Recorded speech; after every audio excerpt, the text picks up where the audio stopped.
देश के करोड़ों सनातनी, करोड़ों राम भक्तों ने अपनी गाढ़ी कमाई से पाई पाई जोड़कर जिस भव्य राम मंदिर के लिए दान दिया, आज उसी मंदिर के चढ़ावे को लेकर एक ऐसा विवाद खड़ा हो गया है जिसने पूरे देश को हिला कर रख दिया है। एक तरफ है प्रभु श्री राम के प्रति अटूट आस्था और दूसरी तरफ है करोड़ों रुपयों के हेर फेर के बेहद गंभीर आरोप।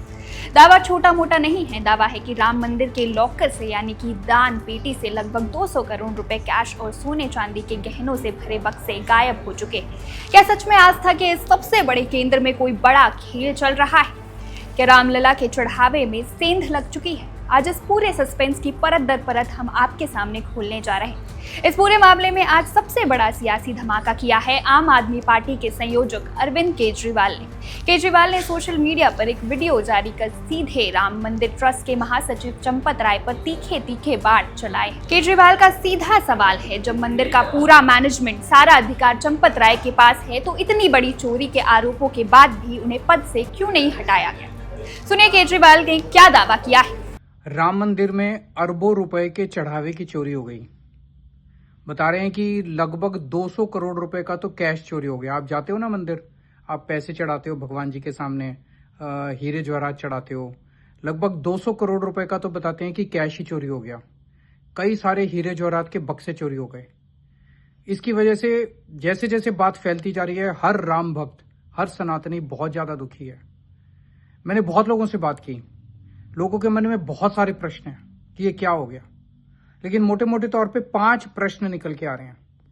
आज मैं पहला प्रश्न आप लोगों के सामने रख रहा हूं।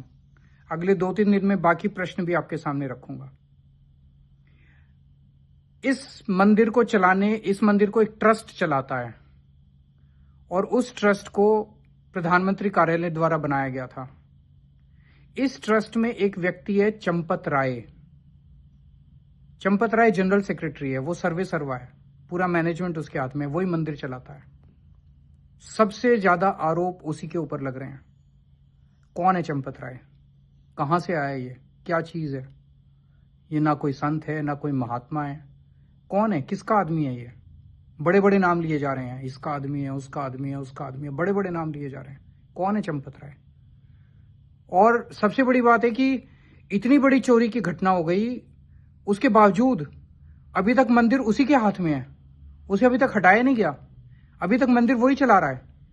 उसे क्या टाइम दिया जा रहा है सारे सबूत खत्म करने के लिए? क्या उसे टाइम दिया जा रहा है सारे गवाहों को पलटने के लिए? उसे कौन बचा रहा है? जनता ये सवाल जानना चाहती है। केजरीवाल ने कहा है कि करीब 200 करोड़ रुपए कैश और आभूषणों से भरे कई बॉक्स गायब हैं। हर राम भक्त इस खबर से आहत है, दुखी है। केजरीवाल ने सरकार से पूछा है कि आखिर चंपत राय को कौन बचा रहा है? क्या उन्हें इसलिए पद पर बनाए रखा गया है ताकि सबूत मिटाए जा सके या गवाहों को डराया जा सके? और सबसे बड़ा सवाल, इतनी बड़ी कथित चोरी पर अब तक एक भी एफआईआर दर्ज क्यों नहीं? अब आप सोच रहे होंगे कि ये पूरा मामला अचानक आज ही कैसे गर्मा गया। तो चलिए आपको इस पूरी कहानी की शुरुआत पर ले चलते हैं। इस विवाद की चिंगारी सबसे पहले सुलगना शुरू हुई इसी महीने की 7 तारीख को, यानी 7 जून को। उत्तर प्रदेश के पूर्व मुख्यमंत्री और समाजवादी पार्टी के मुखिया अखिलेश यादव ने सबसे पहले राम मंदिर के चढ़ावे में अनियमितताओं का मुद्दा उठाया था। विपक्ष के चौतरफा हमलों को देखते हुए उत्तर प्रदेश की योगी आदित्यनाथ सरकार ने तुरंत एक्शन लिया। मामले की गंभीरता को समझते हुए 13 जून को सरकार ने इस पूरे मामले की जांच के लिए 3 सदस्यीय एसआईटी यानी स्पेशल इन्वेस्टिगेशन टीम का गठन कर दिया। और आज यानी मंगलवार 23 जून को इस मामले में सबसे बड़ी खबर आई है। एसआईटी ने अपनी शुरुआती यानी प्रिलिमिनरी रिपोर्ट अपर गृह सचिव संजय प्रसाद को सौंप दी है। अब सवाल उठता है कि इस बंद लिफाफे वाली एसआईटी रिपोर्ट में आखिर क्या है? हमारे पास सूत्रों के हवाले से जो जानकारी आ रही है वो बेहद चौंकाने वाली है। एसआईटी को अपनी शुरुआती जांच में ऐसे संकेत मिले हैं कि चढ़ावे और दान में हेर फेर का ये खेल कोई आज या कल का नहीं है, बल्कि ये पिछले कई वर्षों से लगातार चल रहा था। इसी वजह से एसआईटी ने सरकार को सिफारिश की कि राम मंदिर में पिछले 5 सालों के चढ़ावे और दान का पूरा स्पेशल ऑडिट कराया जाए। इतना ही नहीं, जांच को पारदर्शी बनाने के लिए एसआईटी ने मंदिर ट्रस्ट के काम करने के तरीके और मैनेजमेंट में बड़े बदलावों की सिफारिश भी की है। इस रिपोर्ट को तैयार करने के लिए एसआईटी ने कोई छोटी मोटी जांच नहीं की है। टीम ने 100 से ज्यादा लोगों से पूछताछ की है। इनमें बैंक अधिकारी, पैसे गिनने वाले कर्मचारी, पुजारी और खुद ट्रस्ट के महासचिव चंपत राय भी शामिल है।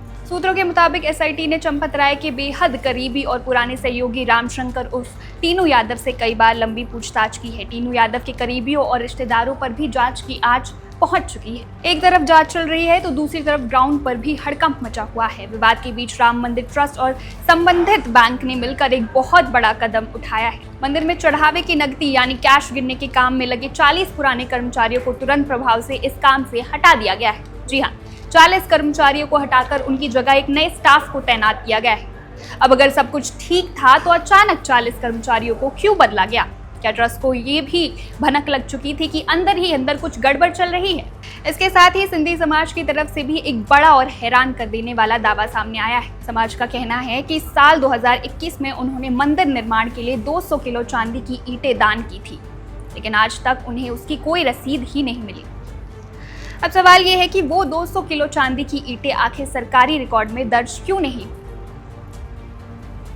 यानी कुल मिलाकर स्थिति ये है कि अयोध्या से लेकर दिल्ली तक सियासी पारा 7वें आसमान पर है। आम आदमी पार्टी के कार्यकर्ताओं ने तो विरोध जताने के लिए चंपत राय के नाम 220 रुपए का चेक तक काट दिया है, लेकिन असली क्लाइमैक्स आना अभी बाकी है। इसी शुक्रवार को अरविंद केजरीवाल खुद अयोध्या जा रहे हैं। वो रामलला के दर्शन भी करेंगे और इस मुद्दे को लेकर सीधे ग्राउंड जीरो से हुंकार भरेंगे। हालांकि इस पूरे विवाद पर राम मंदिर ट्रस्ट की तरफ से अभी तक कोई भी ऑफिशियल यानी आधिकारिक बयान नहीं आया है। अब सबकी नजरें टिकी है उत्तर प्रदेश के मुख्यमंत्री योगी आदित्यनाथ पर। एसआईटी की रिपोर्ट उनके पास पहुंचने वाली है। क्या योगी सरकार इस मामले में कोई बड़ा और कड़ा फैसला लेगी? क्या चंपत राय की कुर्सी जाएगी या फिर ये आरोप सिर्फ राजनीति का एक हिस्सा बनकर रह जाएंगे? क्या राम भक्तों के दान की पाई पाई का हिसाब मिल पाएगा?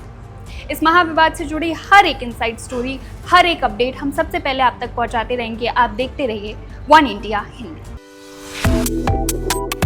Subscribe to One India and never miss an update. Download the One India app now.